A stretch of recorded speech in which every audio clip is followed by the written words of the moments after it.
Welcome to Act React, a podcast where we explore improvisation through conversations with remarkable artists.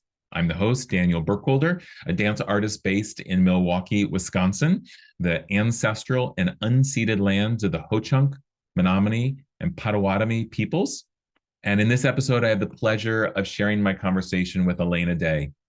I knew Elena when we both lived in Washington, D.C. many years ago.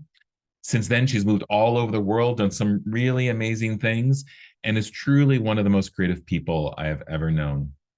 She's going to bring a new perspective to this podcast because even though she is a dancer and a theater artist, she works mainly in physical theater and is a circus artist who performed with Cirque du Soleil, most prominently as the bird character in Les Nuba, which you may have seen it was based in Orlando.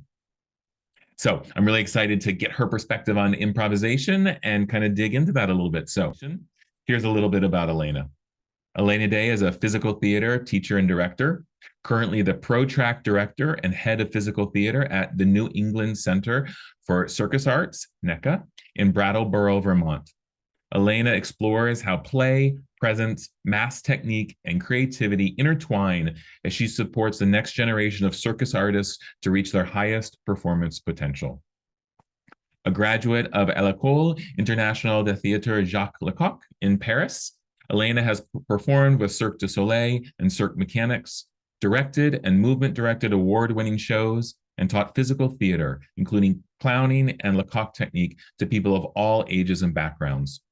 She studied Lecoq-based pedagogy with Giovanni Facchetti. Other influential teachers include Ronlyn Foreman, Gardy Hutter, Joy Zinnemann, Sri Ekan, Nirguna Avathi Ananda, Dodi DeSanto, Beth Davis, Chris Bays, Avner Eisenberg, and Philippe Guyer. You can check her website out at elenaday.com. Now, please enjoy our conversation. Well, hey, Elena, how are you today? I'm good. I'm Good. good. Thank you so much for taking the time to join me and be part of Act React podcast and talk a little bit about improvisation. It's my pleasure. Yeah, I'm excited. Obviously, we've known each other for more than a minute, and we've seen each other's work in lots of different contexts and all that kind of stuff. But I'm curious to kind of dig into kind of like looking underneath the hood a little bit about improvisation and how it shows up kind of in your work. Yeah, that sounds great. Great. So the first question I always ask everyone, or a variation, is how does improvisation kind of show up these days for you, whether it's in your day-to-day life, it's in your creative work, in your teaching, like how does it manifest itself? My first instinct is that it doesn't manifest itself enough in certain ways because I have shifted more from performance, directing, teaching to directing a program and administrating and teaching. So I feel like 80% of my time is in much more linear, like spreadsheet world. I'm the pro track director at the New England Center for Circus Arts, which is it's like the pro track program is the pre-professional conservatory program. If you want to become a professional circus artist, you spend 3 years learning about it. But I do also teach theater there. And the theater that I teach is really based a lot on playing, playfulness, and allowing people to, respond to impulses, which is such pure improvisational, technique. Yeah. So it's showing up mostly in terms of my theater classes in both what I'm teaching to the students, but also teaching can be an improvisational form unto itself of just recognizing what is happening in the space and making adjustments, making micro adjustments for various people, or more macro for content and things like that. So I think through my theater classes is the biggest way it's showing up these days for me. Yeah, so well, let's dig into that a little bit then. And you said, kind of encouraging playing or playfulness. So what is that? What is playfulness? What does that mean, like in the context of your teaching? How does that What is that? Yeah, it's everything. It's everything. Yeah, at the like, it's so funny to sort of analyze playfulness, but it's something that I've done. There's some wonderful books about it. Stuart Brown has a book called Play that I find so fascinating. It's not about theater or anything like that. It's just about how we as humans need to play is how we learn. Um, but playfulness in terms of the type of theater, so you might call it physical theater, less based on text, more based on body and responsiveness and saying yes and diving in. So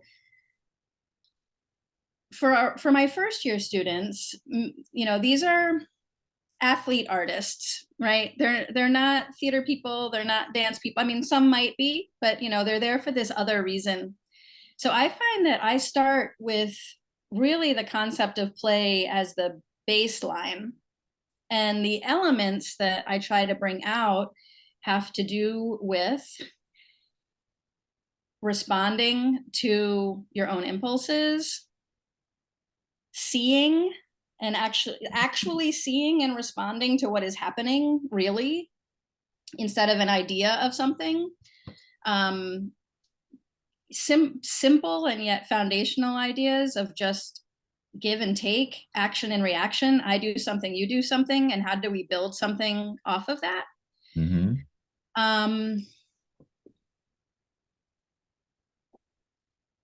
Yeah. Yeah. I'm trying to think of sort of like, the first month of school and what do I do? You know, Yeah. Because I find that some of my students just being in direct relationship with another person is something that they might not do in this way very often. Yeah. Extended periods of eye contact and things like that. So like some of it just needs to be kind of massaged, and then the playfulness can come through games and exercises, as simple as just like passing a sound and a movement around the space, and instead of freezing and feeling like you need to do the right response, really it's just the response is the right response, whatever that is. Yeah. Yeah. That's really interesting. This idea of that playfulness comes out of not worrying about being right or wrong and just like responding. Yeah, and it gets more and more honed over time, more and more honesty, more and more sticking inside it, more and more staying with one theme instead of jumping around to many themes. Mm-hmm. And so, I guess like any form of improv, you start learning and feeling more comfortable staying in it. Yeah. Yeah. It's interesting because, like, as you were just saying that last bit, like this idea of playfulness is almost like a mindset, right? It's like it is a skill, but it's also just a way to kind of like set your mind about this is the approach that we're going to take. We're going to like respond. We're going to say yes. We're not going to like we're going to try Yeah. not to judge too much. We're just going to like have that response. But then this idea of sticking with it or staying inside of it, like Yeah. is becomes like almost like a compositional thing. Like Yeah. that we're going to stay with it. We're going to develop it. We're not just like bouncing back and forth off of a million things. Yeah, and it feels like building a muscle, to be Mm-hmm. able to have focus and confidence to just stay with something and not necessarily have to have it be interesting at every moment, but that part of the staying in is a practice in and of itself. Yeah, especially in a class, right? Exactly, Especially right. Yeah, yeah. Performance is sort of a whole other ball of wax. right. Yeah, yeah, definitely. I definitely talk to my students about this idea of don't try to be creative. Just stay with the whatever the practice is and just stay with it. And don't worry if it's interesting or creative or whatever. We're just trying to we're it's like a lab. We're just experimenting and finding answers that maybe will become useful later when we do want to craft something or when we do want to put it in front of people. Yeah, although I will say, I was just working with a clown friend of mine named Shannon Calcat. She was a clown in a Cirque du Soleil show in Vegas called Zumanity for a long time. And she was also talking about she set up an improvisation for my students, and part of it did have to do with feeling when a shift should happen, right? So it's like playing something until it's actually just done. Uh-huh. And then if you there's practices, right, where you keep going past that. That's sort of what we're talking about. But Yeah, then yeah. there's also the practice of recognizing, like, this is done. My partner, this is not fun for them. It's not fun for me. Right. Something needs to shift now. So Yeah. that is also part of learning, being sensitive, and almost saving your partner in a certain way by shifting something up. Yeah. So what's when you're in those exercises and you're working at, what's the difference between being responsible to your own interests and being responsible to your partner or your partners if it's more than one person? Like how, like what's that relationship? That's an interesting question. I think that where we get into trouble is if our own interest is in our head, purely in in ideas and about being clever, Mm-hmm. as opposed to there's a back and forth here. There's a flow. I'm picking up on themes. I'm picking up on rhythm. I'm picking up on just like the ball of wax that is play that becomes Yeah. more than all the sum of its parts when things are just really rolling. But if it's like, I, I'm I'm going to do this thing because I think it's going to be super clever. Yeah. It's not in alignment with the everything else. I think that's where putting your own intuition, or some, it's not exactly intuition, but your own sort of drive ahead can get you off.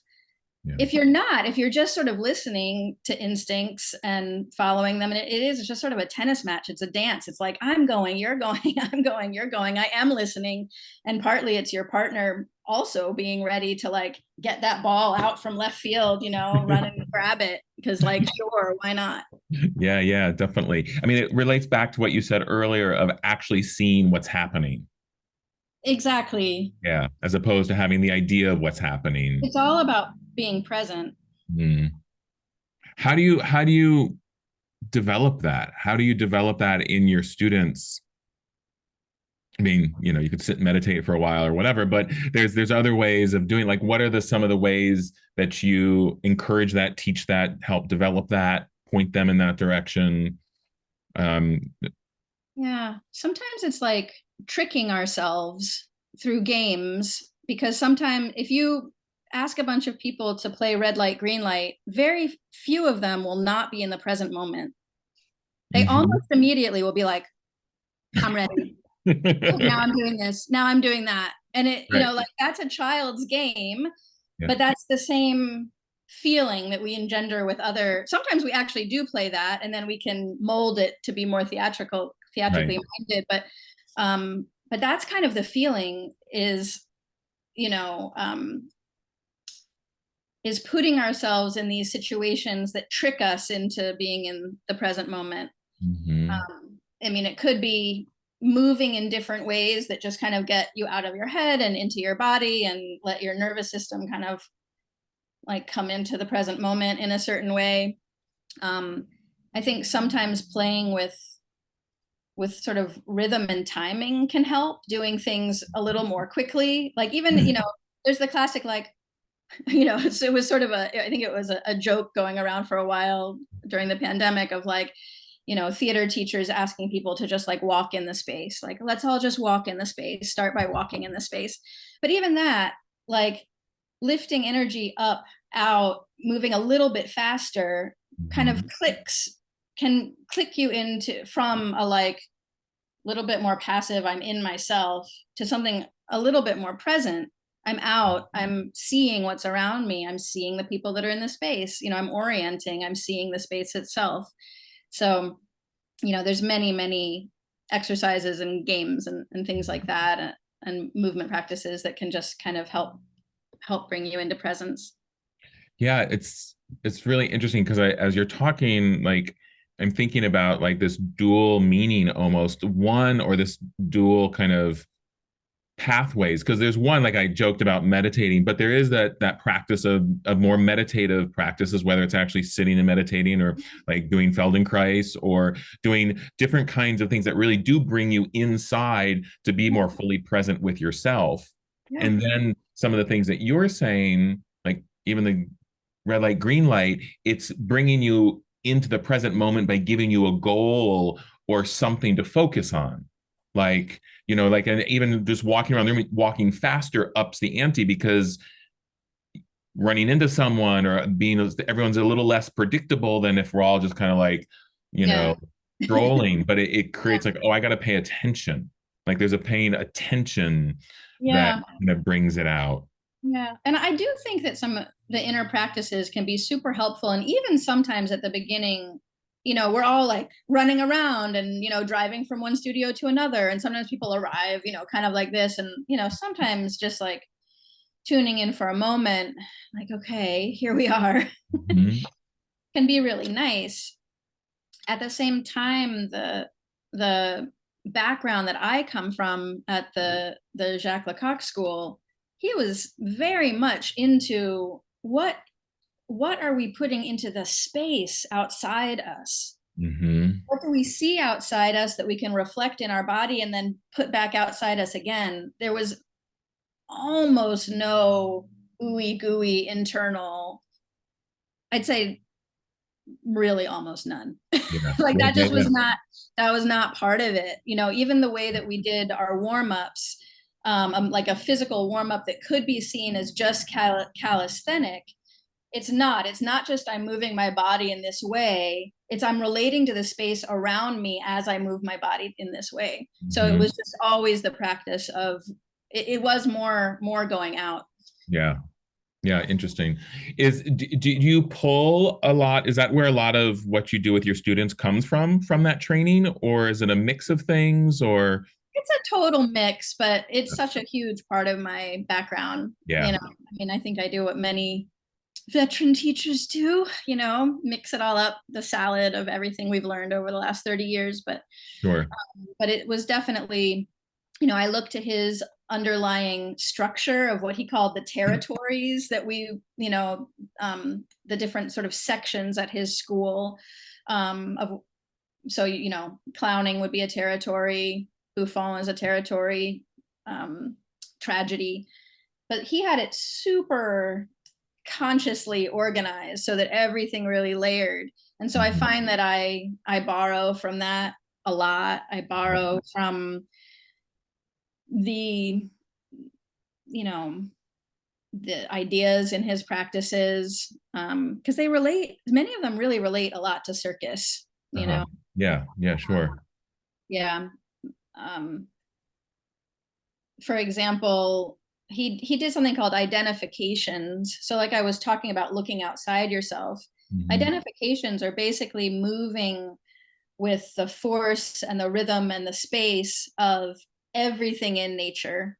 So we would do different something that might be easier to access, for your listeners would be animals, right? Uh-huh. So a chicken has like a certain dynamic and presence and way of moving, and we can bring that into ourselves, and it teaches us something about theater and character. Hmm. And it could get much more abstract, everything from materials, how does cardboard move, to light, what's the difference between a fluorescent light and an incandescent light and a candle light, how do Uh-huh. they all move? For a circus artist, they're trying to find these textures on their apparatus. And so it feels like a real nice one-to-one, way of learning and way of Yeah. exploring, yeah, different textures through identifications. Yeah, that's a really interesting practice. And the kind of, especially as you said, like the different kinds of light and stuff like that, it feels abstract in a way, but there is kind of something really tangible about the difference between them. And you feel different when you're in a fluorescent light or when you're in a room with candles or whatever. And that can offer such probably great insights. And because the students that you're working with are are circus artists that may be doing the whole range of circus skills. It's not like they're training to be clowns. No, most of them are not. I mean, Yeah. some have a real interest and are like, Yeah. Yeah. give me more, but most, and many, like I said, have never done any theater. So they're just, it's, even doing the sort of simple, a back and forth type of exercise in month one is already kind of a little bit of a stretch, but, Yeah, sure. then we get it going. Yeah. Yeah, no, I'm sure they make a lot of progress. So let's kind of back up a little bit and shift back into your kind of, I know you said you're not doing it so much right now, but you're performing, and how improvisation kind of showed up. And you mentioned that, often in performance when you're clowning, you have things that are really set, like you're going through some set things. But the moment that probably is always that improvised moment is that, like you mentioned, also no fourth wall, and like when audience comes into play. I'm sure there's other times, but that seems like a real time where you're like, I have no idea what's going to happen in this moment. So let's see, and let's play, Yeah. right? Yeah, I think with clowning, and so my background is more in what you might call theatrical clowning, as opposed to more acrobatic or slapstick style clowning, which are both also wonderful. Um, uh, I think people can be surprised at how incredibly highly structured it is. I think Mhm. clowns can get very like finding rhythm and find, should I do this before that, and how big and how to build, but within that, the form itself, it doesn't have a fourth wall. It's in direct relationship to the audience, and every audience is different. And so I think that's where the improvisation in clowning comes out even more, is again with the presence. It's like, what is actually happening in the space? A classic example would be, a baby cries or a dog barks, or someone rides by on a bicycle, and suddenly it can be acknowledged in a way that straight theater would not acknowledge it. Yeah. But there's still, I think what I've also discovered a bit in later years is like there's like a something that I hold on to inside of myself, along with a buoyancy that has to be a little bit stronger than everything that's outside of me, so that Mm. I can be aware of it and respond to it, but not let it totally derail me. Because I think that in clowning classes, there's so much that's based on, it's much more open. It's usually less structured. It's just you in front of an audience, something, in certain cases. Yeah. And if an audience doesn't respond in a certain way, it can be really like, what do I do? Hmm. But if there's a certain positive tension, I would say, and drive and holding, then you can ride these moments of not, when your audience doesn't respond, for Right. example. Right. Right. Is that around the idea of that you are most often a character? Yeah, I mean, this was something in preparation for this. I was kind of thinking about, how does improvisation show up in clowning most, and in clowning classes, this sort of theatrical clowning, Yeah. there can be somewhat open improvisations where there's not so much a character, it's more of a state. It's like getting Yeah. yourself a bit into a heightened state, but it's sort of still you in a state faced with an audience. Right. And what happens, Right. that's very scary and very open, you know um, one of my main clowning teachers is an Italian guy named Giovanni Fusetti, and he works mostly with using the patterns in one's own body as a way to find what he calls the form of your clown, like the physical Mm. manifestation that's related so much to state and play. It's all joined together. Yeah. And when you find that and you can kind of lock into it, you could do that same type of kind of open improvisation of just like entering from backstage onto stage, but in a form. It's still very open. It can go in many ways, but you at least have a state and a form to rely on. Yeah. And then out of that, it can become even more structured where you start having, writing things that you create that, and you are Yeah. making your way through a piece. Right. And that's more highly structured. Right. Yeah. Yeah. Cause I was just thinking about the difference of like thinking about like my improvisational practice, though it's mostly rooted in movement or dance, but there's no, it's just me, right? I'm not Right. taking on any kind of, I may be in a state, I may choose to like be in a certain kind of state, or narrowing it what I'm doing somehow, but Yeah. I'm not taking on another role. There's been so few times in my career where I've taken on kind of like a character. There's Yeah. a couple times I have, but so it's an interesting kind of Yeah. difference. Yeah. And there's different approaches to clowning, but some people say, it's kind of like it's you, but not you. I mean, it's not Yeah, exactly, right? I think when I was kind of first grappling with this for the first 20 years or so, it felt like, well, it's you. Because people would say things like, in clowning, if they don't like you, they don't like you. Like, ow, that's really terrifying and yeah, scary. yeah, I feel like it's not exactly that. It's like it is based on you and you find like your own quirky way of playing. sure.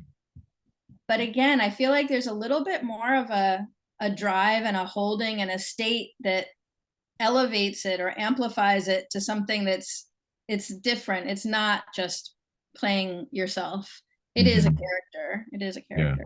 Well, let's touch on this then, and talk about your bird character, right, in Cirque du Soleil and Les Nuba, which I got to see. I think I saw it like 4 or 5 times. Oh my gosh. Yeah, Wow.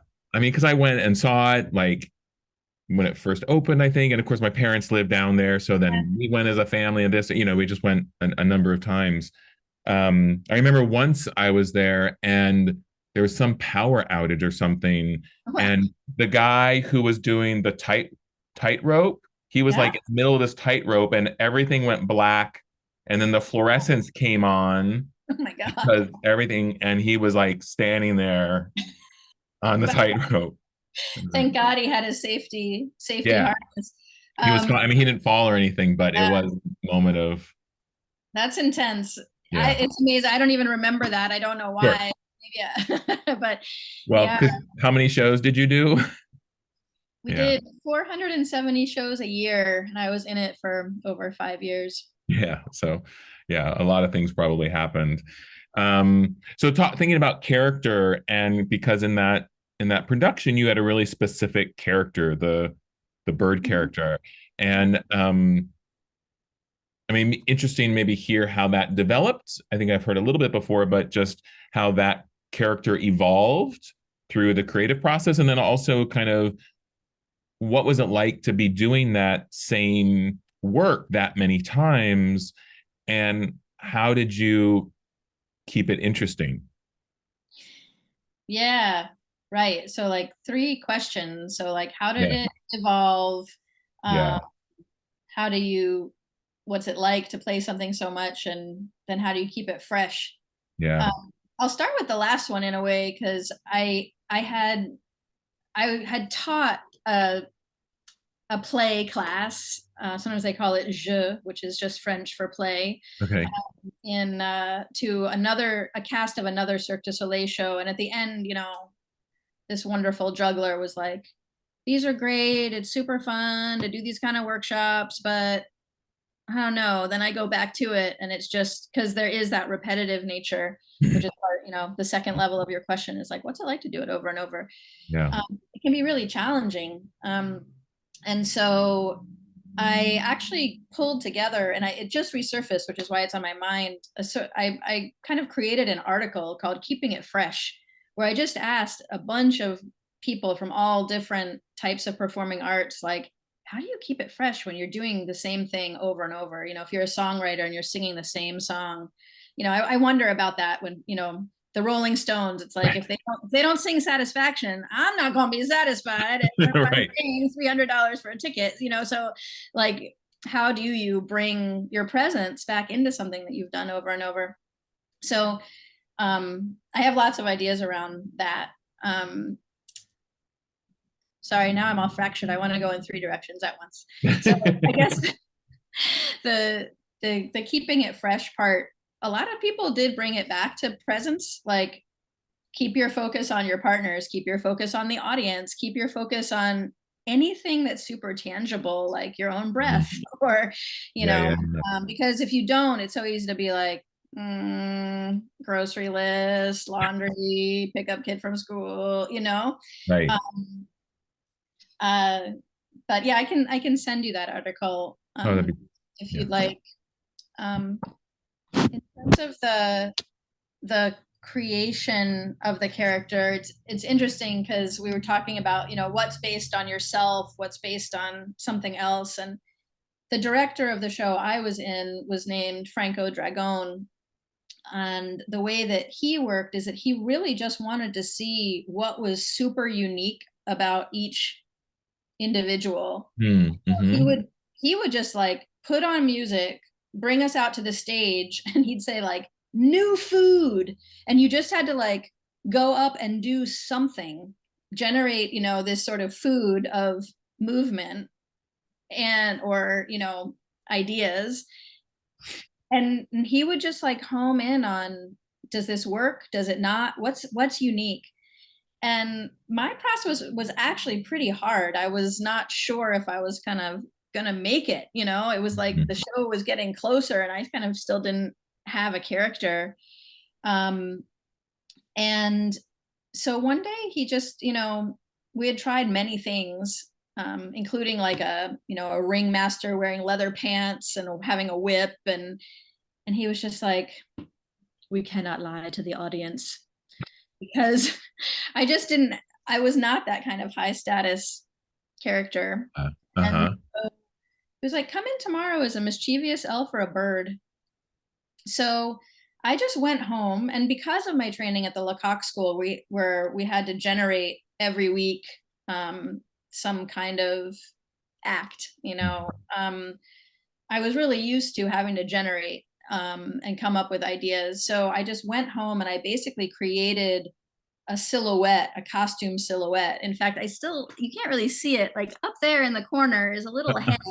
And that was the head that Cirque du Soleil made of me when they do that of every artist so that they can build noses and hats or wigs or something. Sure. But on the very top of it is the actual hat that I brought in when I was like, okay, I need to trick myself out. Yeah. I had this long nose, I had this hat, I put, feathers around I extended my elbows and my knees, and I kind of came in with a proposition. And then I worked with the assistant choreographer to come up with some movement. And what was really interesting was that, in fact, it wouldn't be till years later that I would work with Giovanni Fusetti, but one of the sort of baseline movements of my bird character was this sort of resting slump. And what I discovered was like, that was one of my underlying patterns. It kind of showed up in my clowning again, years later. I was like, okay, we were on to something down there. That's why Franco was like, yes, that. There's something right about it. There's something about the internal patterns in your body, that works. Right. So that was it. Once we created like a couple ways of moving and kind of a silhouette, I think the attitude kind of came out of that. And then he just placed me in the show, and it was kind of like planting a seed and giving it a bit of room. He didn't overly construct anything. It was like, you have this moment here and you can, within the bounds of the show, do what you want. And so this is interesting. So as you were deciding what you want, like how much of it was you like, sitting up at night, like figuring out like, what should I do in this moment? And how much was it just like improvising that moment and trying things in rehearsal? I think it was a total mix. I mean, luckily, the other people in my show were really generous. There wasn't this feeling of like, my idea, or I'm going to hold something back. It was like if they saw something, they would also be like, Elena, I totally think you should try this thing in this moment, you know? Uh, And so, yeah, it was a mix of things coming from outside, just noticing again what's happening. If there's another character there, we might start developing a moment. There would be times that I would have to more formally present ideas if they required any form of rigging or other people. yeah, sure. You know, I'd have to kind of say, hey, can we do this thing? And sometimes it would take a year to manifest one of those, because it would have to go through all the like layers of bureaucracy and yeah. Yeah, yeah, fascinating. Well, that's great. Yeah, I kind of feel like that feels complete. Loved hearing about your teaching and kind of all the influences and how that manifests itself, and just like hearing kind of again a little history about how maybe some of these ideas where they came from and kind of where they blossomed from was really wonderful. Do you have any other thoughts or anything that's come up for you as we've talked here? Well, I mean, I don't know exactly who it is who listens to this, but I would Yeah. say, you know, if you're a performer, a dancer, I do think that these forms of clowning can be really great practices. You know, even if you're like, I'm not funny, I don't, you know, I'm not a clown, like whatever. It's another way of getting into presence, direct relationship with the audience, listening to yourself, spontaneity, imagination, and I'd recommend it for anybody. Great. Cool. Well, thank you again. Thank you so much for taking your time today to talk to me. It was really delightful to hear all of that. And I really enjoy kind of reconnecting a little bit. Yeah, my pleasure. Thanks for asking me. Yeah, definitely. Have a great day. Thanks. You too. Thank you for listening to my conversation with Elena. I hope you enjoyed kind of hearing about her perspective and about circus and physical theater. It was really such a nice, different perspective to add to the mix for this season. You can check out the show notes for links to Elena out in the world and on the web. And as always, please subscribe to Act React on YouTube, Apple or Google Podcasts, Stitcher, or Podbean. Please join me for my final conversation of the season with Bakari Wilder, a fabulous tap dancer and teacher. You may know him as the tapper who replaced Savion Glover as the lead in Bringing the Noise, Bringing the Funk. I personally remember seeing him as he was a high school student performing a really lovely, sensitive tap dance to the music of Yo-Yo Ma and Bobby McFerrin. And since then, he's been always one of my favorite tap dancers. So I'm sure you're gonna enjoy this conversation talking about tap, improvisation, and performance. It's really, really wonderful. So please check it out. Until then, take care, be well, and live spontaneously.